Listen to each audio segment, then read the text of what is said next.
Hi అండి, అందరికీ నమస్కారం. Welcome to my channel. So this is Hema అండి, హేమలత గౌగాను. So this is my first video అండి YouTube, and this is my first YouTube channel. So నేనైతే చాలా రోజుల నుంచి అనుకుంటున్నానండి యూట్యూబ్ ఛానల్ పెట్టాలని. బట్ ఆలోచించుకుంటూ ఉండిపోయాను, ఆచరణ అయితే చేయలేదు. చాలా రోజులు కాదు, ఒక 2 సంవత్సరాల నుంచి అండి నాకు ఈ ఆలోచన అయితే వచ్చింది. బట్ పెట్టలేకపోయానండి. నాలా అయితే మీరు లేట్ చేయకండి. మీకు పెట్టాలనిపిస్తే ఖచ్చితంగా పెట్టండి, వెంటనే పెట్టండి. ఆలోచిస్తూ ఉండిపోవద్దండి. ఏదైనా ఒక ఆలోచన వచ్చిందనుకోండి, ఆ ఆలోచన అంటే ప్రపంచానికి హాని కలిగించేది అయి ఉండకూడదు, సమాజానికి చెడు కలిగించేది అయి ఉండకూడదు. బట్ అది నీ ఇష్టానికి, నీ కెరీర్‌కి బావుంటే మాత్రం ఆ ఆలోచనలు అయితే వదలకండి. ఆచరణలో అయితే వెంటనే పెట్టండి. అలా ఆలోచిస్తూ ఉంటే అది ఎప్పటికి అవ్వదండి. ఎవ్వరమైనా అంతే.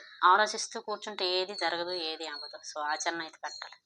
ఒక అడుగు ధైర్యం చేసి ముందుకేయండి. అది మీరైనా, నేనైనా, ఎవ్వరమైనా సరే ఆలోచిస్తూ ఉంటే ఏది రాదు, ఏది జరగదు, ఏది ఆగదు. మన కోసం మనమే చెయ్యాలి. ఆ ఆలోచనని ఆచరణగా మనమే మార్చాలి. సో నాకిదైతే బాగా అర్థమైందండి. ఎలా అంటే నేను ఒక 2 సంవత్సరాల నుంచి యూట్యూబ్ ఛానల్ పెడితే ఏం ఆలోచిస్తున్నారు తెలుసా?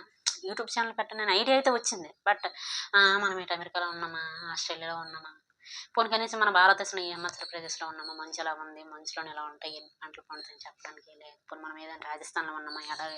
ఎడారిని చూపించి ఎడారి జీవన విధానం ఎలా ఉంటుందండి? సో ఎడారి ప్రజలు ఎలా బ్రతుకుతారు? వాళ్ళ జీవన విధానం అంటే ఏదో ఒక బెస్ట్ ప్లేసెస్ ఉండాలి. మనం ఉన్న దగ్గర బెస్ట్ ప్లేసెస్ ఉండాలి. వాటి గురించి వివరించి 10 మందికి చెప్పాలి. అలా చెప్తేనే వాళ్ళ వ్లాగ్స్ అనేవి నడుస్తాయి. వ్యూస్ అనేది వస్తాయి. వాళ్ళ ఛానల్ సక్సెస్ అవుద్దని పిచ్చి ఆలోచన అయితే ఆలోచించాను. సో అది తప్పండి. చాలా పెద్ద తప్పు. అలా ఎప్పుడు ఎవ్వరు ఆలోచించకండి. మన సరౌండింగ్స్ అనేది ఎలా ఉన్నా సరే, మన క్రియేటివిటీ, మన కంటెంటే మనల్ని ముందుకు పెడుతుంది. సో నేనైతే అది తెలుసుకున్నానండి. ఆ తర్వాత మళ్ళీ జనం ఏమంటారు? వాళ్ళేమంటారు? వీళ్ళేమంటారు? మనకు అవసరమా యూట్యూబ్ ఛానల్? వద్దులే, పెట్టొద్దు. అంటే మళ్ళీ ఇవన్నీ ఆలోచనొచ్చేసరికి మళ్ళీ కొద్దిగా వెనకడుగు వేసేసాననమాట. సో ఎందుకులే, వద్దులే, మనమేమైనా సెలబ్రిటీస్‌మి, మనం దిగిన ఈ యూట్యూబ్‌లోకి అంత సక్సెస్ ఏం రాదులే, ఎందుకులే అనిపించిందండి. సో అలా ఆలోచిస్తూ మళ్ళీ నన్ను నేనే వెనక్కి లాగేశాను. చాలా పెద్ద తప్పు చేశాను. సో ఈ మిస్టేక్ మీరు చేయకూడదని చెప్తున్నాను. ఎందుకంటే మీరు కూడా అలానే ఆలోచిస్తారు. పెడితే వాళ్ళేమంటారో, వీళ్ళేమంటారో, పక్కింటోళ్ళేమంటారో, ఎదురింటోళ్ళేమంటారో, మన చుట్టాలేమంటారో, మన బంధువులు ఎవడు ఏమనుకుంటే మీకెందుకండి? ఇది వాడిష్టం, వాడి ఆలోచన, వాళ్ళ మాటలు. ఆళ్ళ మాటలు మనం మార్చలేం. ఆళ్ళ ఆలోచనలు మనం మార్చలేం. వాళ్ళ ఇష్టం వాళ్ళదే, మన ఇష్టం మనదే. ఎప్పుడైనా మన ఇష్టానికి మనం ప్రయారిటీ ఇవ్వాలి. అది నాకైతే అర్థమైందండి. సో నేను తెలుసుకున్నాను. మీరు కూడా తెలుసుకోండి. ఇది నిజం. ఎవరి ఆలోచనలు వాళ్ళవే. ఇంకొకరి గురించి ఆలోచించి మన ఆలోచనలు ఆపడం మన తప్పు. మనమైతే ఎప్పుడు అలాగ ఆలోచించకూడదు, అలా ఆగకూడదండి. సో మనల్ని ఎవ్వరు అలా ఆపినా మీరు ఆగకండి. సో ఆలోచించండి. ఆ ఆలోచన మంచిదైనప్పుడు, ఆ ఆలోచన ఖచ్చితంగా ఆచరణ అనేది మీరు చెయ్యండి. ఖచ్చితంగా సక్సెస్సో, ఫెయిలో తర్వాతండి. మునుగుతామో, తేలుతామో తర్వాత విషయం. సక్సెస్ అవుతామో, ఫెయిల్ అయితే అవుతామో తర్వాత విషయం. బట్ మనం ప్రయత్నం అయితే చెయ్యాలి కదా! మనం ప్రయత్నం చేయకపోయామనుకో ఏదో ఒక రోజు అనిపిస్తుంది. ఒక దగ్గర కూర్చొని ఒక 10 సంవత్సరాల తర్వాత ఒకరోజు కూర్చొని, అయ్యో! ఆ రోజు యూట్యూబ్ ఛానల్ పెడదాం అనుకున్నా. పెట్టుంటే బావుండు. ఏమైనా అవుదులే. సక్సెస్సో, ఫెయిలో తర్వాత విషయం. పెట్టుంటే బాగున్ను అనే రిగ్రెట్ అయితే రాకూడదు. సో అది ఆలోచించే పెట్టాను. సక్సెస్ అవుతానో, ఫెయిల్ అవుతానో నాకైతే తెలీదండి. సో మునుగుతానో, తేలుతానో కూడా నాకు తెలీదు. ఇది నెగెటివ్ వస్తదో, పాజిటివ్ వస్తదో, 2 వస్తదో తెలీదు.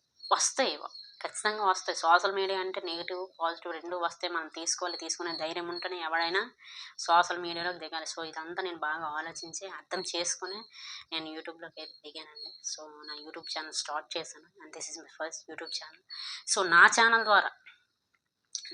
ద్వారా మీకెటువంటి కంటెంట్ అంటే, నా డైలీ వ్లాగ్స్ అండి. సో నేనున్న సరౌండింగ్ ప్లేసెస్‌లో జరిగేవి, ఏవైనా ప్లేస్‌లుంటే మీకు నా ఛానల్ ద్వారా చూపిస్తాను. వాటి గురించి వివరంగా చెప్తాను. తర్వాత నేనైతే కాంపిటేటివ్‌కి ప్రిపేర్ అయ్యానండి ఎగ్జామ్స్. సో నేను ఒక 5, 6 సంవత్సరాల నుంచి ప్రిపేర్ అవుతున్నాను. సో నాకైతే కొంత ఎక్స్‌పీరియన్స్ ఉంది. అది బిగినర్స్ ఉపయోగపడుతుందని నా నమ్మకం. అది బిగినర్స్‌కి ఉపయోగపడేలా నేను చెప్తాను నా ఛానల్ ద్వారా. ఎలా ప్రిపేర్ అవ్వాలి, ఏంటనేది టిప్స్ అయితే చెప్తాను. నేనైతే ప్రస్తుతానికైతే ఎస్ఎస్‌సికి ప్రిపేర్ అవుతున్నానండి. సీహెచ్ఎస్ఎల్‌కి, అలాగే ఎంటీఎస్‌లోని హవాల్దార్‌కండి. సో గ్రూప్ 2కి అయితే నేను ప్రిపేర్ అవ్వాలనుకుంటున్నాను. అవుతాను కూడాను. బుక్స్ తీసుకున్నాను ఆల్రెడీ. సో ప్రిపేర్ అవుతానండి. ఏపీపీఎస్‌సి గ్రూప్ 2 మెయిన్ అండి ఫస్ట్. నా ప్రిపరేషన్ అయితే నా ఫస్ట్ ప్రయారిటీ అయితే ఏపీపీఎస్‌సి గ్రూప్ 2 అండి. సో రైల్వేకి పెట్టానండి. ఎస్ఎస్‌సి, రైల్వే నార్మల్‌గా పెట్టాను. ఇప్పుడైతే ప్రిపేర్ అవుతున్నానండి. ప్రిపరేషన్ అనేది మొదలుపెట్టాను. సో ఎవరైతే ఎస్ఎస్‌సి ప్రిపేర్ అవ్వాలనుకుంటున్నారో వాళ్ళకైతే ఖచ్చితంగా కింద కామెంట్ చేయండి. మీరు ఎలా ప్రిపేర్ అవ్వాలో నాకు నా ఎక్స్‌పీరియన్స్‌తోని, తర్వాత ఎదుటి వాళ్ళు ఎవరైతే బాగా చెప్పారో వాళ్ళకి తెలుసుకొని, ఖచ్చితంగా మీకు యూజ్‌ఫుల్ అయ్యే విధంగా అయితే నేను చెప్తాను. మీకు ఖచ్చితంగా అది ఉపయోగపడుతుంది. సో, ఇదండి నా ఛానల్ గురించి. సో, ఎంతవరకు ఎవరైతే ఈ వీడియో చూసారో, ఖచ్చితంగా వీడియో కనుక నచ్చితే నన్ను సపోర్ట్ చేయండి. ఖచ్చితంగా నన్ను ఆదరిస్తారని, అభిమానిస్తారని, నాలా ఆలోచించకుంటే నాకు ఖచ్చితంగా నాకు కనెక్ట్ అవుతారని, నన్ను ఆదరిస్తారని అయితే నమ్ముతున్నానండి గట్టిగా. ఎందుకంటే మన చుట్టూ నలుగురుంటారు. ఆ నలుగురిలో మనలా ఆలోచించే విధానం ఉండకపోవచ్చు, ఉండకపోవచ్చు. బట్ మనలా ఆలోచించేవారు ఉంటారు. బట్ ఆళ్ళకి మనకు దూరంగా ఉండొచ్చు. సో, ఆ దూరంగా ఉన్న వాళ్ళని మనకి కనెక్ట్ చేసే ఒక వింతైన ప్రపంచం ఏంటంటే సోషల్ మీడియా. సో, అందుకే ఈ సోషల్ మీడియాని నేను ఈ విధంగా అయితే మెచ్చుకుంటున్నాను. సో, నా థాట్ ప్రాసెస్, నా ఆలోచనకు అనుగుణంగా ఎవరైనా ఉంటే ఖచ్చితంగా నాకైతే కనెక్ట్ అవుతారు. సో, కనెక్ట్ అయ్యే వాళ్ళు ఖచ్చితంగా సబ్స్క్రైబ్ చేసుకోండి. మీకు ఈ వీడియో యూజ్‌ఫుల్‌గా ఉంటే, నచ్చితే, మ్యాటర్ ఉంది, పర్వాలేదు అనిపిస్తే ఖచ్చితంగా వీడియోని లైక్ చేయండి, షేర్ చేయండి, సబ్స్క్రైబ్ అయితే ఖచ్చితంగా చేసుకోండి ప్లీజ్. అండ్ సపోర్ట్ అయితే చేయండి. So, thank you so much అండి. ఇంతవరకు ఈ వీడియో చూసినందుకు. చూసిన వాళ్ళందరికీ థ్యాంక్ యూ సో మచ్. మళ్ళీ కలుసుకుందామండి మరొక వీడియోలో. అంతవరకు సెలవు. Thank you so much. Bye.